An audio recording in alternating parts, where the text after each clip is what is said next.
overnight.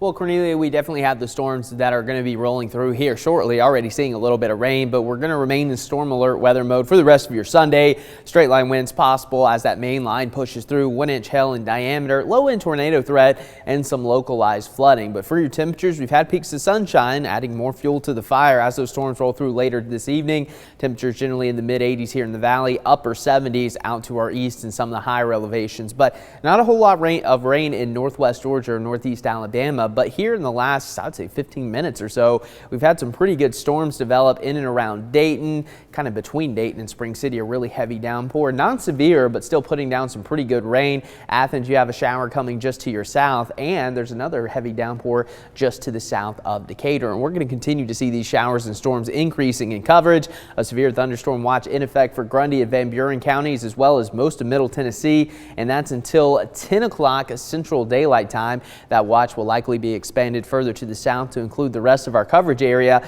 but we do have a tornado warning just to our north, so that just shows that these storms are packing a punch. You can see things really getting organized along this cold front that's going to be pushing in the next couple of hours, and that's when we're really going to start to see the storms firing up here across the Tennessee Valley. So things getting organized across Middle Tennessee over the next several hours, and then as we go into the latter half of the evening between, I would say, about 8 and midnight, that's when that line's going to push through. Again, the timing may be an hour quicker or an hour slower, but definitely be weather aware as we go through your evening. But by about 1-2, we're just going to have some rain, and the severe threat will dwindle pretty quickly after midnight. And by the time we wake up on Monday morning, not a whole lot going on. In fact, it looks like we're going to have a pretty nice Monday ahead of us. But as that main line pushes through later this evening, we have a high risk for high winds with some of the stronger storms. Low end tornado threat, large hail will be possible, and I think they've had hail up to the size of about 1.5 inches in diameter so far with some of the strong storms.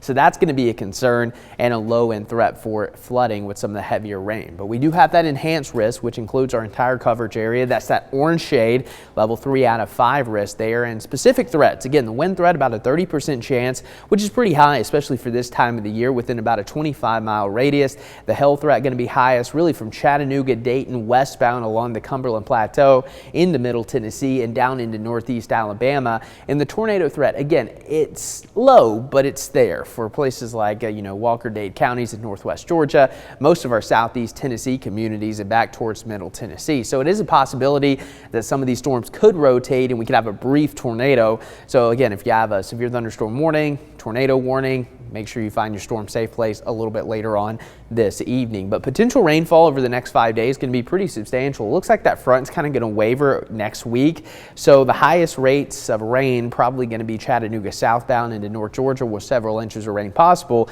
And then the further north you get away from that front, you're not going to pick up quite as much rain. But again, it's going to be very dependent on where that front sets up into next week. But here's a way you can kind of be prepared tonight.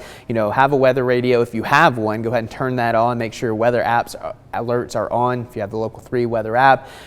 If you don't, download it. TV, of course, will be live throughout the storms. David Carnes will be coming in a little bit later this evening to assist with the severe weather coverage. So we'll have you covered here at Local 3.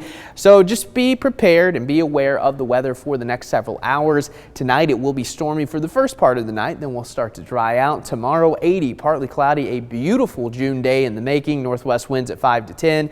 We'll have a lull in the rainfall Monday into Tuesday morning. More showers by the middle of the week, and then those temperatures start to climb into the 90s with isolated showers and storms through next weekend. Cordelia.